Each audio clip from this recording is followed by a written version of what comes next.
उपस्थित होते। सदर बैठक ही जुनी पेन्शन योजना लागू करण्याच्या संदर्भातील असल्यामुळे राज्य शासकीय अधिकारी कर्मचारी यांनी सुरू केलेलं आंदोलन व त्यावर यापूर्वी शासनाने नेमलेली सुबोधकुमार समिती या समितीमार्फत शासनास प्राप्त झालेले अहवाल व या संदर्भातील शासनाची भूमिका यावर बैठकीमध्ये सविस्तर उहापोह करण्यात आला। या बैठकीत उपस्थित असणाऱ्या राज्य सरकारी कर्मचारी मध्यवर्ती संघटना महाराष्ट्र यांच्या मागणीनुसार त्यांच्या संघटनेच्या मान्यतेबाबत मुख्य सचिवांना निर्देश दिलेले आहेत। अधिकारी कर्मचारी संघटनेने ज्या ज्या मागण्या केलेल्या होत्या त्या सर्व सकारात्मक भूमिकेने तपासून त्यावर खालील प्रमाणे निर्णय घेण्यात आलेला आहे। दिनांक 31/5/2005 पूर्वी जाहिरात दिलेल्या अधिसूचित केलेल्या पदावरील नियुक्त्यांना यामध्ये महाराष्ट्र नागरी सेवा निवृत्ती वेतन नियम 1982 अंतर्गत समाविष्ट करण्याबाबत याबाबतचा प्रस्ताव मान्य मंत्रिमंडळापुढे मान्यतेसाठी ठेवण्यात येत आहे व याचा लाभ सुमारे 26,000 अधिकारी आणि या कर्मचाऱ्यांना होणार आहे। त्याचबरोबर 80 वर्षावरील निवृत्ती वेतनधारकांना केंद्राप्रमाणे अतिरिक्त निवृत्ती वेतन अदा करणे या संदर्भातला देखील प्रस्ताव मान्यतेच्या अंतिम टप्प्यामध्ये आहे। त्याचबरोबर तिसरा सेवानिवृत्ती उपदान मृत्यू उपदानाची मर्यादा केंद्राप्रमाणे वाढवण्याबाबत देखील निर्णय करण्यात येत आहे। त्याचबरोबर निवृत्ती वेतन अंश राशीकरण पुनर्स्थापना कालावधी कमी करण्याबाबत याबाबतचा देखील प्रस्ताव मान्य करण्यात येत आहे।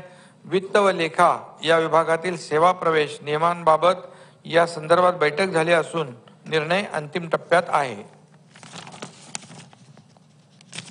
अध्यक्ष महोदय, सर्व अधिकारी कर्मचारी यांच्या प्राप्त झालेल्या मागण्यांपैकी महत्त्वाची जी मागणी आहे जुनी पेन्शन लागू करण्यास संबंधातील आहे यावर विचार करण्याकरिता शासनाने सुबोध कुमार यांच्या अध्यक्षतेखाली समिती स्थापन केली असून सदर समितीचे सदस्य श्री सुधीर श्रीवास्तव तसेच KP बक्षी आहेत। जुनी पेन्शन योजना लागू करण्यासंबंधात नेमलेल्या या समितीने आपला अहवाल गेल्याच आठवड्यात शासनास सादर केलेला आहे।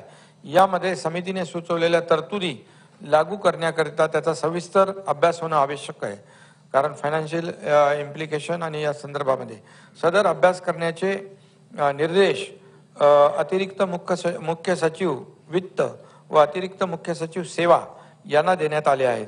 हे दोन्ही अधिकारी संघटनेच्या प्रतिनिधींशी विचार विनिमय करून आपले मत मुख्य सचिव यांच्या मार्फत शासनात सादर करतील।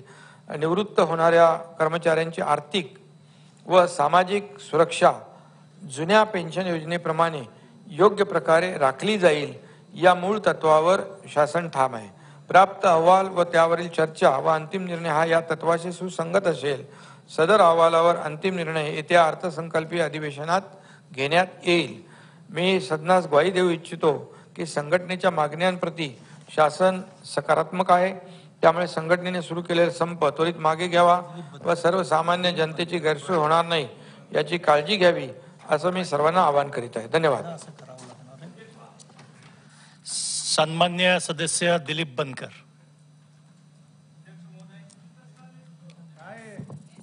अध्यक्ष महोदय, महाराष्ट्र विधानसभा नियम 293 वर मराठा समाजाला आरक्षण मिळण्यासाठी या ठिकाणी मी उभा आहे। संपूर्ण मराठा समाज ज्या विषयाकडे आज गांभीर्याने पाहतो तो म्हणजे मराठा समाजाला हवे असलेल्या आरक्षणाच्या मुद्द्यावर आरक्षण। तर विधानसभेत जुन्या पेन्शन संदर्भात शिंदेंनी निवेदन दिले। जुनी पेन्शन योजनेबाबत अर्थसंकल्पीय अधिवेशनात निर्णय घेणार असल्याचं यावेळी शिंदेंनी सांगितलंय। जुनी पेन्शन योजनेबाबत निर्णय लांबणीवर जाण्याची शक्यता वर्तवली जाते। अर्थसंकल्पीय अधिवेशनात याबाबत निर्णय घेणार असल्याचं यावेळेस मुख्यमंत्री एकनाथ शिंदे यांनी सांगितलं आहे। जुन्या पेन्शन संदर्भात समिती नेमली होती। जुनी पेन्शन योजना आता निर्णय अंतिम टप्प्यात असल्याचं देखील यावेळेस शिंदे यांनी सांगितलेलं आहे। जुन्या पेन्शन योजनेबाबत निर्णय लांबणीवर जाण्याची शक्यता वर्तवली जाते। अर्थसंकल्पीय अधिवेशनात निर्णय घेणार असल्याचं मुख्यमंत्री एकनाथ शिंदे यांनी स्पष्ट केले। तर जुन्या पेन्शन योजनेबाबत आता निर्णय लांबणीवर जाणार असल्याची शक्यता वर्तवली जाते।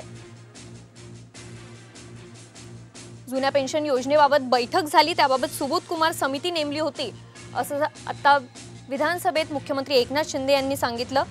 त्याबाबत सुबोध कुमार समिती नेमली होती आणि त्या अहवालाबाबत बैठकीत चर्चा झाल्या असल्याची माहिती देखील मुख्यमंत्री शिंदे यांनी दिली आहे.